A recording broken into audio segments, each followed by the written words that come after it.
Welcome to Pure Intuitive Talk with me, Trish Smith. I'm a multidimensional channeler sharing my gift to assist others to connect and work with their whole being, helping bring them into a beautiful way of high frequency living. Immerse yourself in an hour of nourishment that feeds your spiritual journey and invites you to embrace your empowered soul. You'll feel armed with new understandings for how to shift from pain to love as we explore topics from shamanic sound healing to gut health.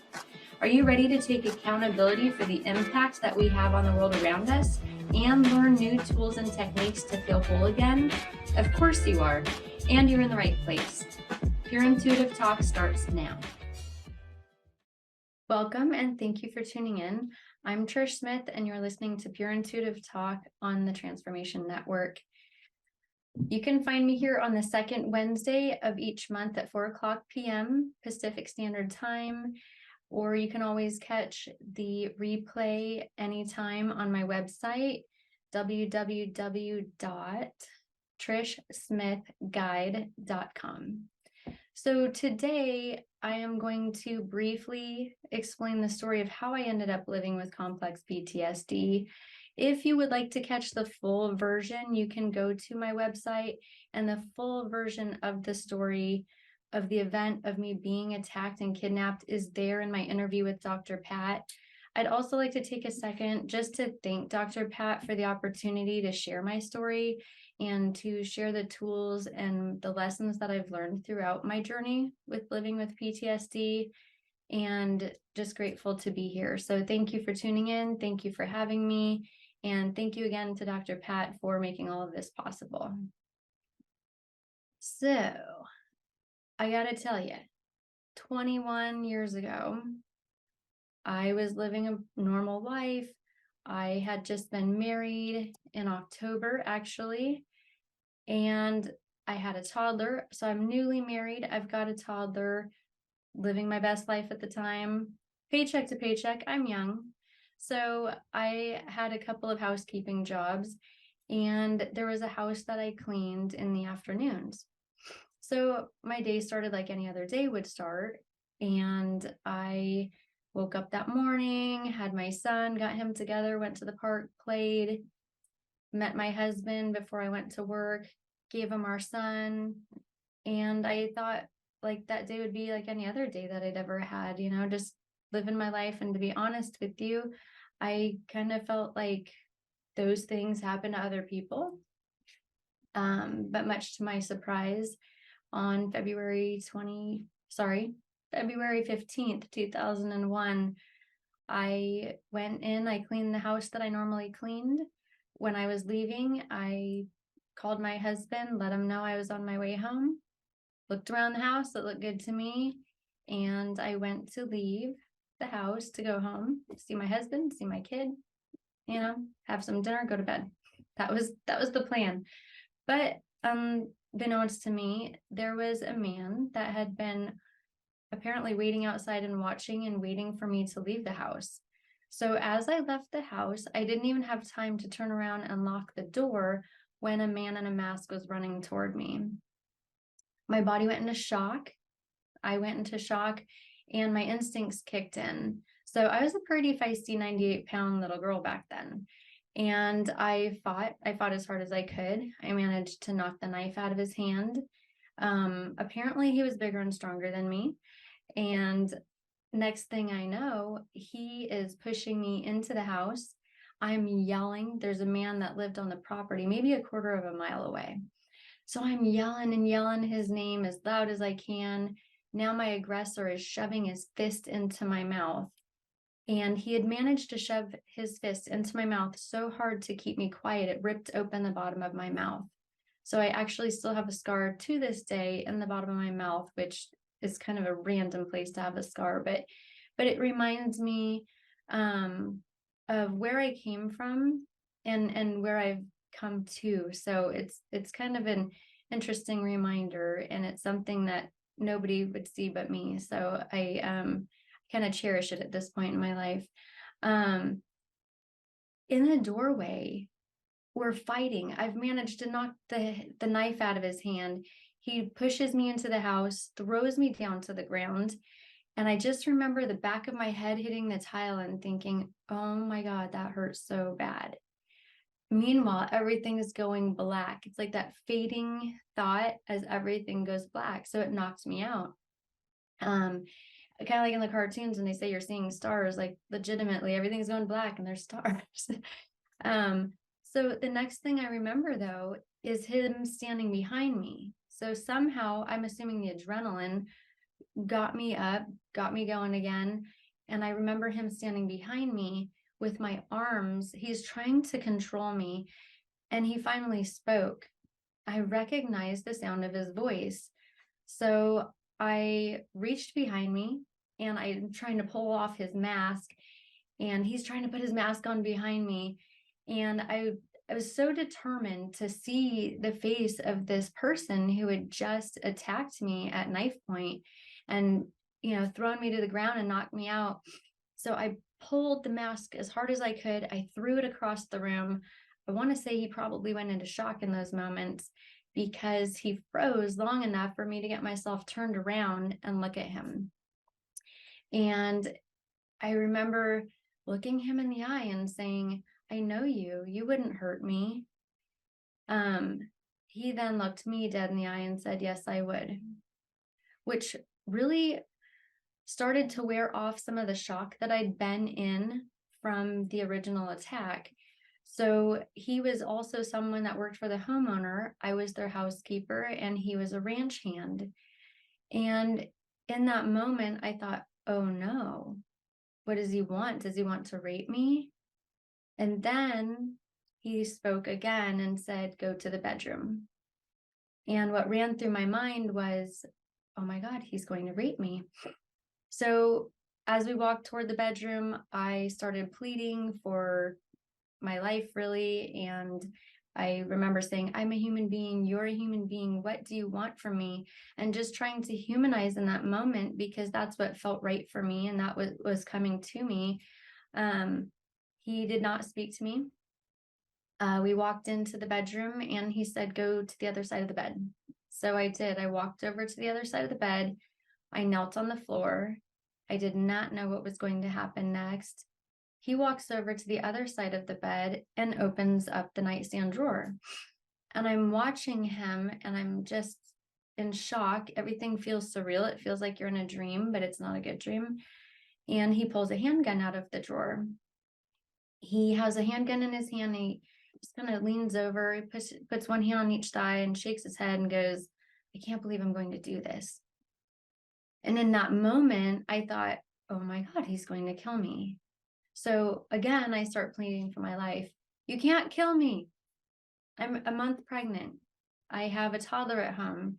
My husband's waiting for me to get home. I have a husband I need to be a wife to, and a child I need to be a mother to. And I don't know if he would have shot me in that moment. I don't know if pleading for my life saved my life. But what happened next, I'm grateful for and was a surprise in that moment. He walked around to the other side of the bed, which was where I was kneeling on the floor, places his hand on my shoulder and says, I'm not going to kill you. As relieving as that felt in the moment, I was still in shock. I still didn't know what was going to happen or what was happening. He then started pulling out guns. He pulled out more guns, and I had known that there were guns in the house because the homeowner would leave them lying around, quite literally. They were not locked up. And so he started pulling out rifle cases from out from under the bed, out from the closet, handguns out of drawers. Now I'd known there were guns in the house. I had no idea there were so many. And so I was kind of confused in this moment. I'm wondering, okay, what's happening here? So there I am. I'm in this bedroom. I don't know what's going to happen next. He starts pulling guns out of all of the drawers and out of the closet and out from under the bed. He now has 2 rifle cases full of guns, a backpack full of handguns, and I don't know what's going to happen next. So, much to my surprise, he then tells me I have to drive him. He says he has a buyer for these guns. I have to drive him. And I again start pleading, I can't take you. I have to get home. I called my husband. I told him I'm on my way home. He's expecting me.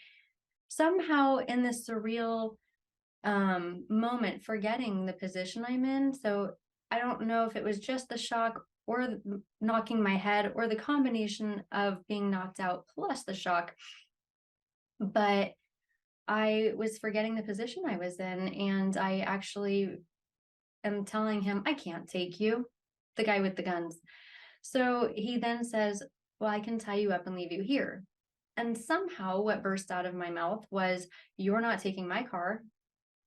Looking back, hindsight's 2020, I could have been tied up and left at the house and not dealt with the being kidnapped part, but somehow I told him he wasn't taking my car. So he then tells me, yes, you are. Realizing now the position I'm in, I was like, okay, here we go. And in these surreal moments, I'm just walking myself through like, okay, you have to do what he says. You have to do what he says. So I did. We packed up the car with guns, and he told me to get in the front seat. He climbed into the back seat. And that was the beginning of our next couple of hours together. We're going to have to take a short break, but when we get back, I will let you know how that car ride went. Thank you for tuning in.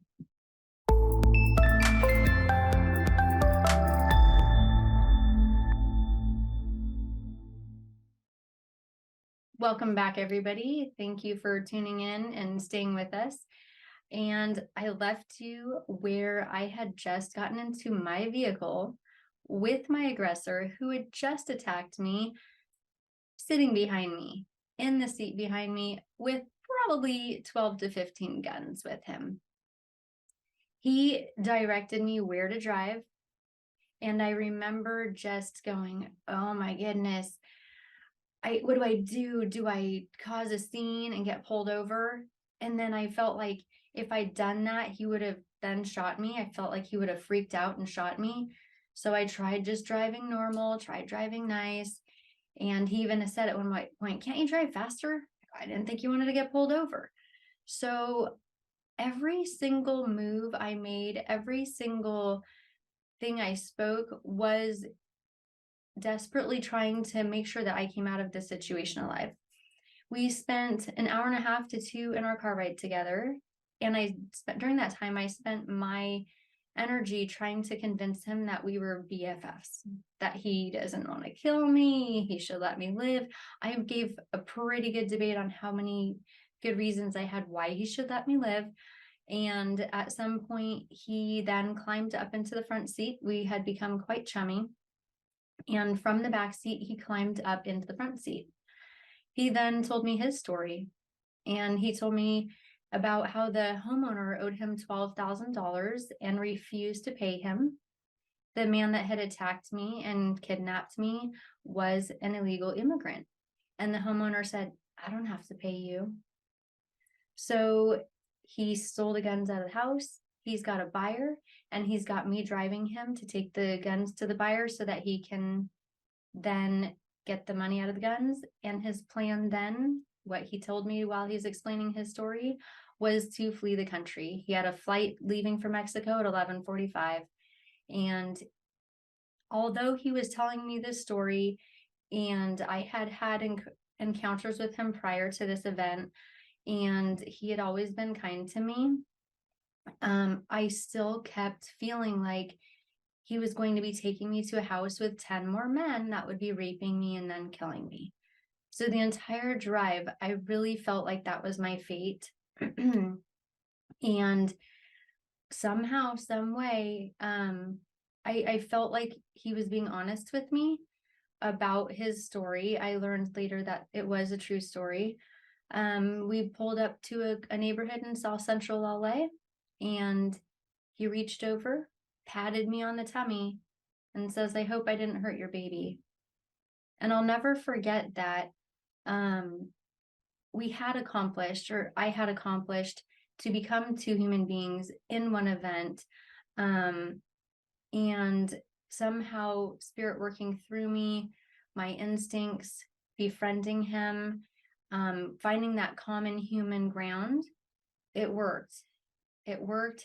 I believe that he saw me as a human being and chose not to hurt me any further. He then exited my vehicle, took the guns. I honestly didn't even look back to see where he was walking. I hightailed it out of there. I had managed to memorize the way to South Central from Temecula during our drive because I knew that if I were to be turned loose, I needed to know how to get home.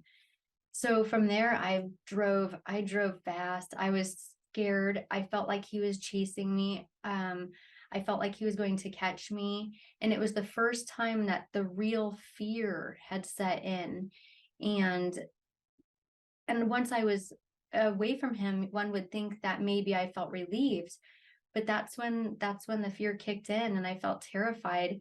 I was so scared and driving so fast. I remember getting off of the highway and stopping at Knott Avenue in Orange County to use the payphone to call my husband, let him know I am alive, let him know I'm on my way home. And I remember him asking me a million questions. Are you alone? What happened? Where are you? I said, I'm on my way home. I gotta go. I looked around at the gas station I'd stopped at, and I felt like everybody there knew him. They were going to tell him where I was. And I had to get back on the road and get home. So I did that. I remember my husband asking me questions as I hung up the phone. He's still asking questions, and I just clicked. I hung it up, hopped in my truck, and just kept driving. And fortunately, I got home. And when I returned home, I remember pulling in my driveway and my husband standing out front of the driveway and getting out of my vehicle and him embracing me and knowing I was alive, knowing I was still there. However, that feeling of being chased and being terrified did not leave me for years. Years and years. I felt like I was running. I had become completely terrified of my own shadow. So prior to this event, I was somebody that did not have a lot of fear. I used to do some pretty crazy stuff as a teenager. I just really was out for a good time, and I was experimental, and I just really didn't have a lot of fear. So it was interesting for me as a person to go from having a good time, not worrying about something happening to me, to becoming afraid of my own shadow, quite literally. If I was vacuuming in my house and caught out of the corner of my eye, my own shadow, panic attack. So over the next couple of years after being attacked and kidnapped, I did not go get help. And I spent the next 2 years, it progressively got worse. I was lashing out. I remember yelling at my kids. I remember yelling at my older child. I did not know that I had complex PTSD. I knew nothing about PTSD. I did not know I had PTSD. But what I did know is everything about me had changed. The person I was no longer. My brain chemistry had entirely changed from this event. And by the time I went and got help, I was experiencing panic attacks 8 hours a day, 6 to 7 days a week. I remember becoming nonverbal. My husband would come home from work. I would spend the day taking care of my kids the best I can and pulling it off, doing it, feeding the kids, feeding myself. And as soon as he would walk in the door, everything in me shut down. And I would climb into bed and he would come in and say, have you eaten? Have kids eaten? Want me to feed them? So I actually got to the point where I was unable to even communicate with my husband before I went and got help. Looking back on those 2 years, I really do wish that I had gone and sought professional help right away. And that's part of my message here today, is that if there are people that are suffering currently or even have suffered such an event, any kind of trauma really, that you're experiencing anxiety and depression and panic attacks, there are tools, there are people that can support you. And I only wish that I had gone and got the help sooner.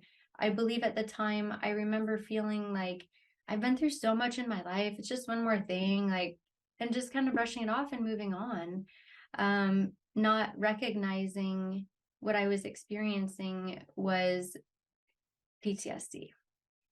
So, so if I can convince anybody to really reach out and gain the support, telling my story is important. It's important to me to share. It's important to me that that I maybe inspire others to go seek help.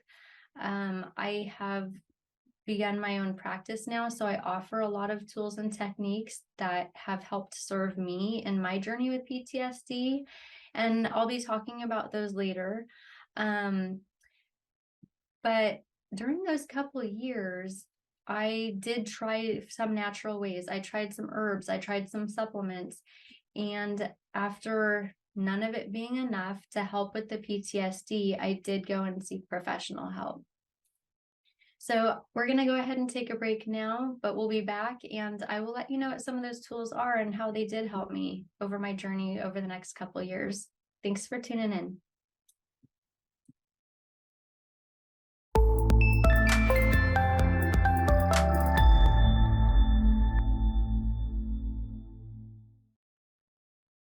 Thank you everybody for sticking with us, and we're back.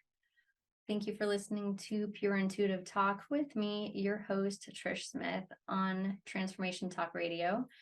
Again, if you are looking for the rest of the story, the full version, you can find it on my website, www.trishsmithguide.com.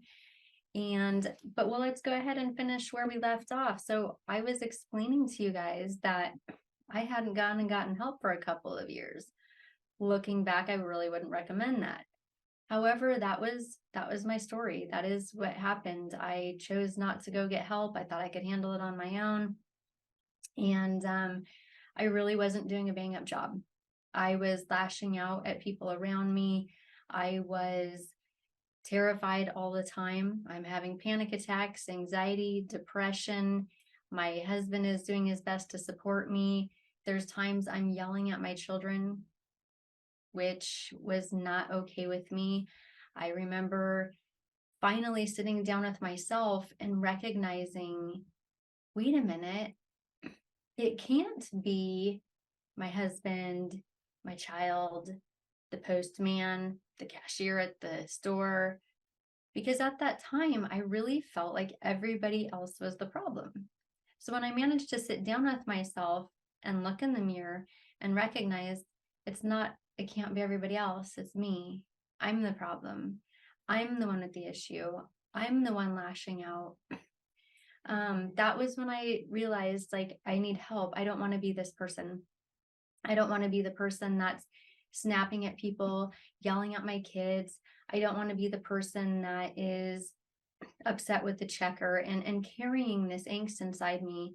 And I remember telling one of my oldest friends back then, I said, I think I need a sign.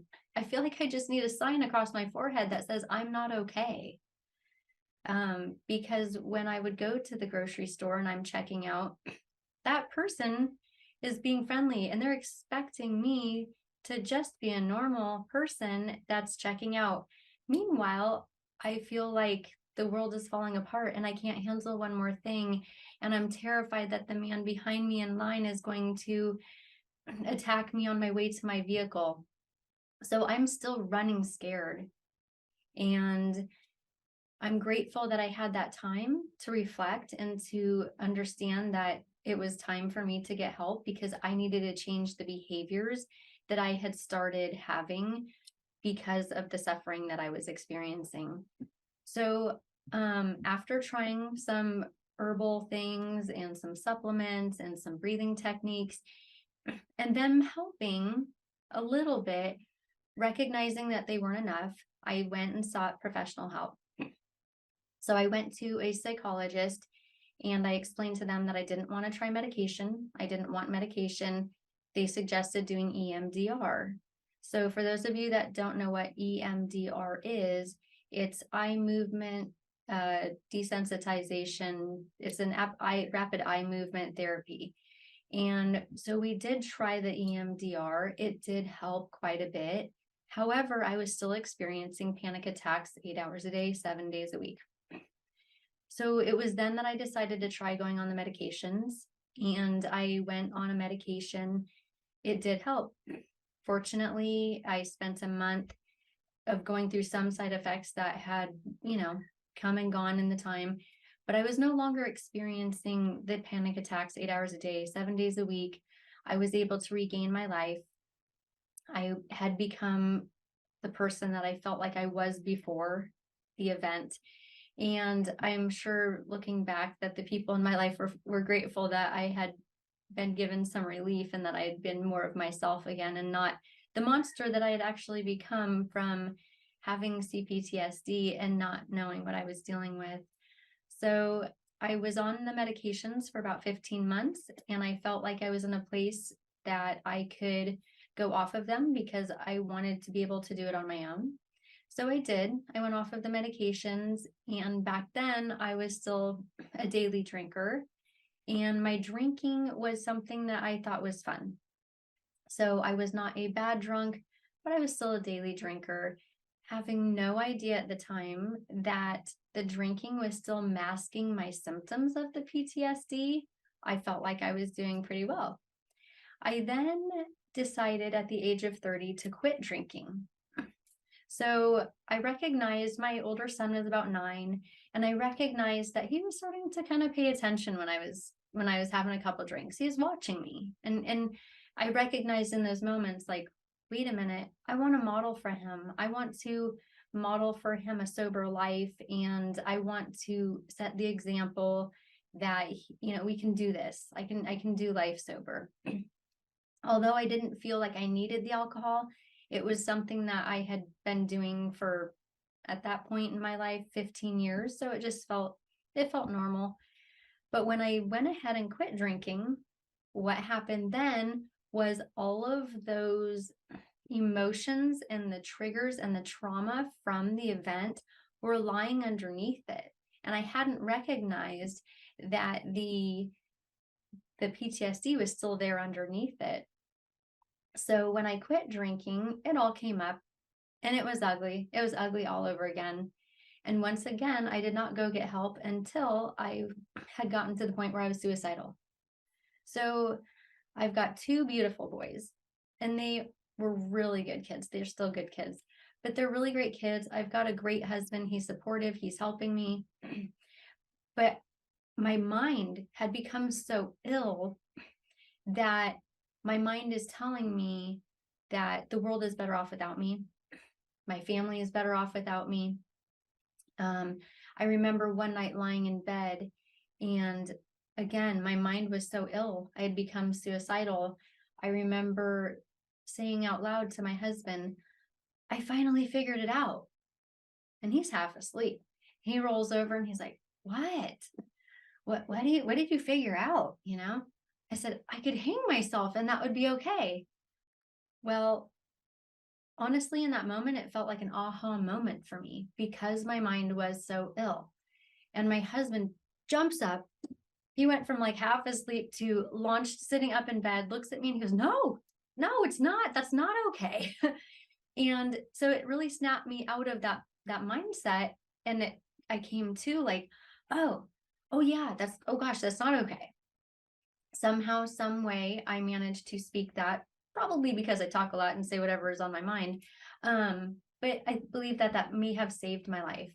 My husband, from that point on, encouraged me to go get help again, and I did. So I went on Wellbutrin for 6 months. And during that time, I remember having a lot of different side effects. And I remember not liking the feeling of being on this medication, but I was also at the point where I was no longer feeling suicidal. So I'm like, okay, I'm weighing, risk to benefit here. And I just remember recognizing, wait a minute, I can't pray. I've always been able to pray. My connection to the divine was so strong as long as I could ever remember. I could pray and I could be in commune with the divine, and I could listen and I could hear that what spirit's messages for me. And I'd always used God to guide me in my life. And so for me, in those moments of trying to pray and feeling like there's a weight on my chest, like, 2,000 pounds of bricks on my chest. Meanwhile, I'm trying to make that connection that I'd always had. And I felt so severed. Um, it came to me to go and seek others that are of like mind, that spend their time in prayer and wish to be of service to others. So we joined a community Christian church, and I found my place there. I found a place that of like-minded people that were interested in service and were interested in prayer and their connection to God. And it really changed something inside of me from where I wasn't able to pray to where I was. And so I remember going back to the psychiatrist and saying, I'm good. I'm good. I've got my connection back. I've got my connection back. I don't need your meds. And he was not super excited about my decision, but he told me how to go off of him, and I did. And I have to say that that is the last time. That was 15 years ago that I was using antidepressants. So it was so important for me to find my way where I was managing to hang on to my connection.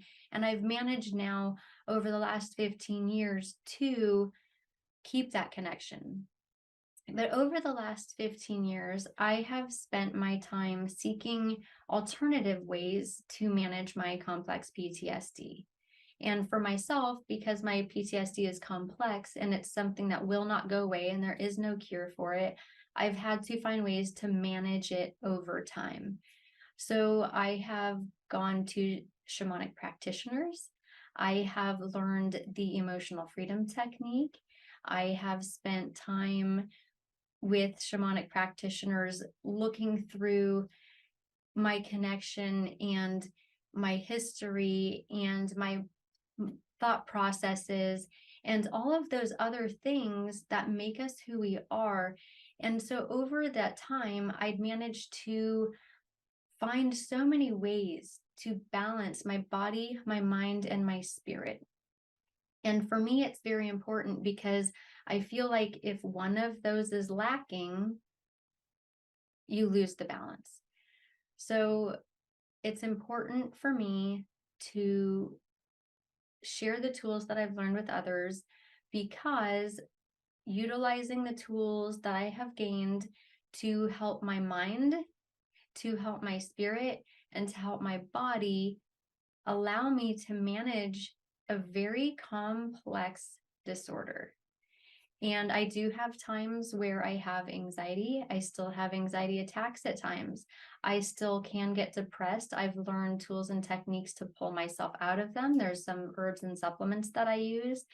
And so in my practice as a holistic life coach, I'm able to offer these tools and techniques to others and watch them go from a place where they feel like there's no control and they're drowning to the place where they feel like they too can manage the anxiety and the depression and the panic attacks.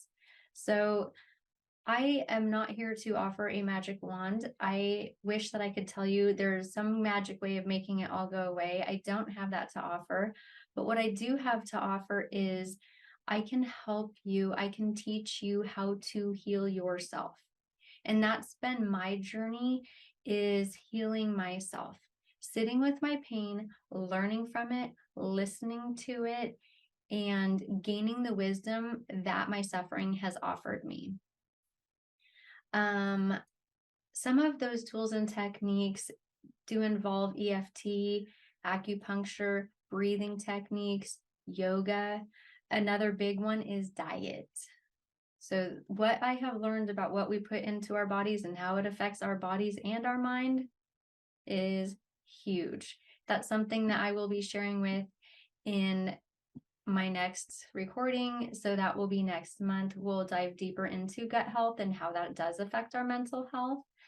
But in a couple minutes here, we're going to take a break. So I'm going to say ta-ta for now, and I will see you in a few more minutes, and we'll go ahead and continue what led me to open my practice as Pure Intuitive Guide.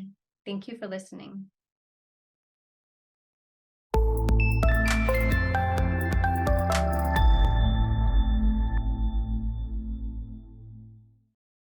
Hey everybody, welcome back. This is me, Trish Smith, with you today, coming from Pure Intuitive Talk on Transformation Talk Radio. Thank you again for tuning in. I'm grateful to be here. Before we left for break, we're talking about the tools and techniques that I have learned to use over the last 15 years to manage the condition that I live with, which is complex post-traumatic stress disorder. Speaking on post-traumatic stress disorder, it's come to my attention over the last couple of years, the kinds of traumas and experiences that people have had with the shutdowns and with the losses and so many other things that we've experienced as a collective. And I just want to offer that if we are, any one of us, myself included, I have also sought help over the last couple of years and had gained support through some of the experiences that I experienced myself over the last couple of years. But I would like to offer the reminder, if we are suffering, if we are experiencing the depression and the panic attacks and the anxiety attacks, if you don't seek professional help, reach out to a friend. It's important that we are able to speak on it. It's important that we are supporting one another.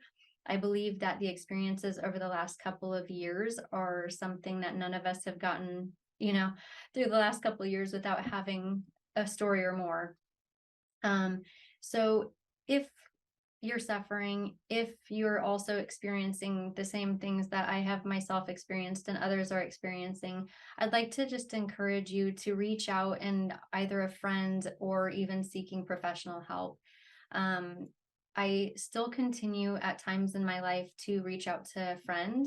I have also gone through times in my life where I make sure that I reach out for professional help. I do prefer using shamanic practitioners, but there's so many ways and avenues of help out there. There's therapists and counselors, psychiatrists, psychologists. There's just so many tools available to us, and it's important to remember to use them. So the tools that I will be sharing over the next, couple months in my podcasts are natural tools. They are techniques, breathing techniques, yoga practice, emotional freedom technique. So there are definitely many ways that we can support ourselves on a regular basis. However, if we're finding that our tools are not enough, it's important to make sure that we remember to seek help from others. And I believe that we were designed to live in community. I believe that we are supposed to be supporting one another. So even if you're not experiencing those things, if we recognize that someone that we love or care about, or maybe even a stranger, we recognize that they are suffering from anxiety, depression, panic attacks, any of those, even suicidal thoughts, let's remember to reach out, because I believe that at this time in history, we have become more and more given the opportunity, I believe, to start speaking our truth. And I believe at this time in history, it's the first time in my lifetime where we're really honoring emotional intelligence and we're really honoring intuitive intelligence.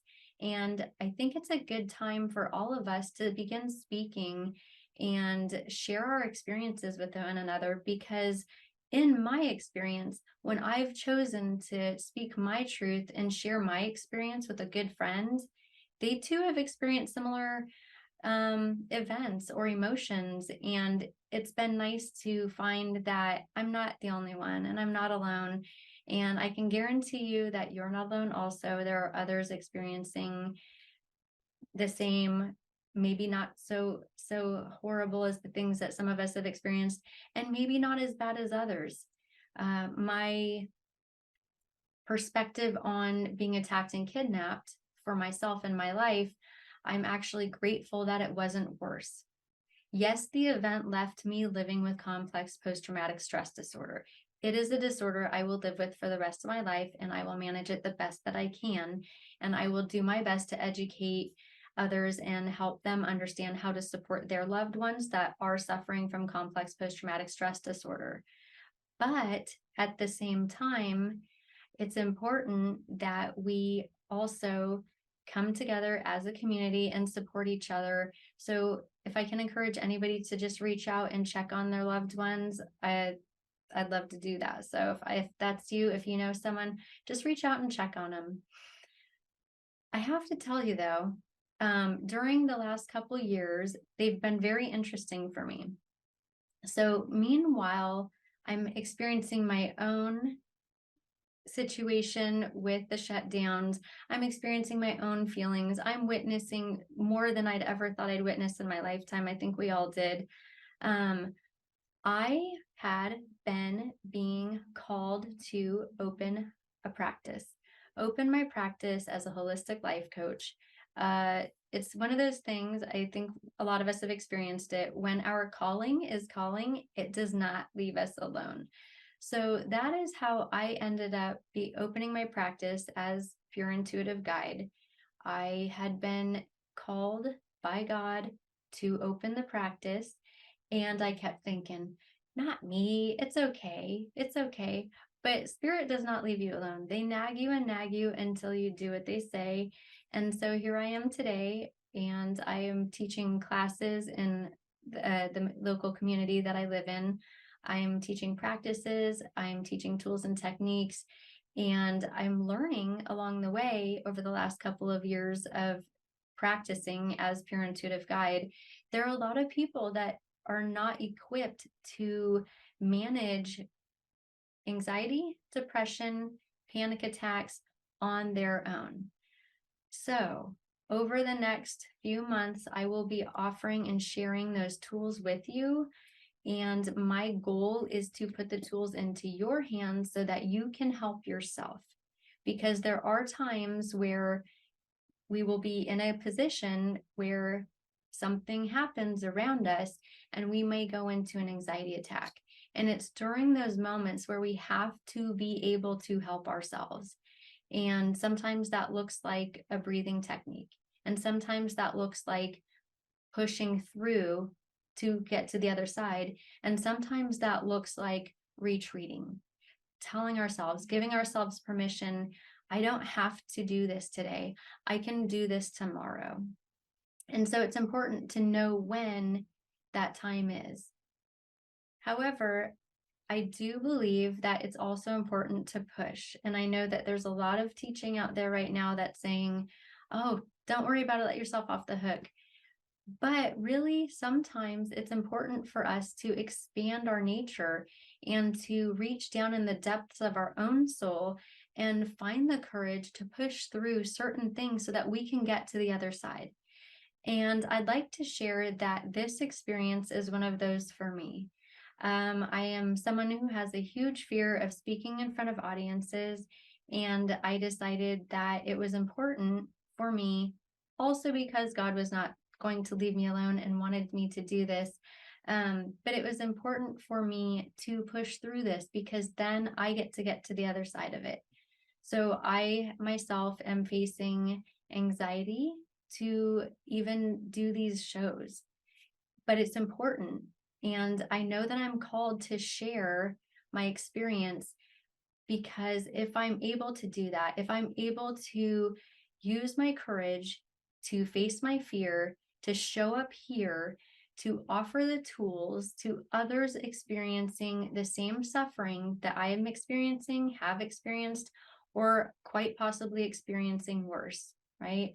I also am very much aware that there are many men, women, and children that have experienced much worse situations than I have. And I'm very grateful that the experience of being attacked and kidnapped was not worse. I have friends and family that have experienced much more tragic experiences in their lives, and it's my honor to support them. And I believe that if we knew each other's stories when we walked out into the world, that we really would treat each other much differently. Um, I would like to offer that anybody we encounter out on the street has a story, and it may be better, it may be worse, but at the end of the day, we all have a story. We all have something that hurts, and we all have something that scares us, and we all experience the human condition. And so it's really my goal to remind us that the human condition is something that we really can't do alone. We were designed to live in community. It's important that we reach each other, that we support each other, and we don't turn our back on our loved ones or even the stranger next to us on the bus that's suffering. So one of my little secret tricks when I know someone is really having a hard time, it's kind of fun to just maybe surprise them with a little something cool or fun, or shoot that text that just says, "Hey, I was thinking of you," because I know for myself, I really appreciate it when people do that for me. And it's important that I offer that to those that I know that are suffering as well. Um, so really, today, I just want to be able to move myself forward. I want to be able to show up here for you. And I want to offer that if you're interested in learning any of the tools and techniques that I have in my practice, you can find me at www.trishsmithguide.com. I offer Zoom calls. I also offer in person, and in person, I can also offer shamanic sound healings. So there's many tools and techniques. I do also offer neuroptimal. It's a neurofeedback. It's a dynamical system rather than a linear system that I've had a lot of success with for my PTSD. So also too, if along the way I'm sharing any tools that are something that need to be utilized in person, I would encourage you, if you've learned about these tools and you're interested in them, to find a practitioner near you that does offer these kinds of tools, because they have been substantially recognized as far as treating and lowering the symptoms of PTSD. So thank you everybody for tuning in. Again, my website is trishsmithguide.com. I'd also like to take another moment just to thank you for having me. Thank you for tuning in. Thank the Transformation Network for the support and encouragement to step out of my fears and offer the tools and techniques that I have in my practice further than my local town. So thank you so much, everybody, for having me. Thank you for listening to Pure Intuitive Talk with me, Trish Smith, your Pure Intuitive Guide. Come back and join us for encouragement to take responsibility and to connect to your whole being. Remember that every moment is the right moment to choose peace, acceptance, and forgiveness. We all have the courage to look deep within, get real with ourselves, and make upgrades to our ways of interacting with the world. It's been my privilege to share this hour with you. For more information about me, go to pureintuitiveguide.com. That's pureintuitiveguide.com. Thanks again, and we will see you here next time on Transformation Talk Radio.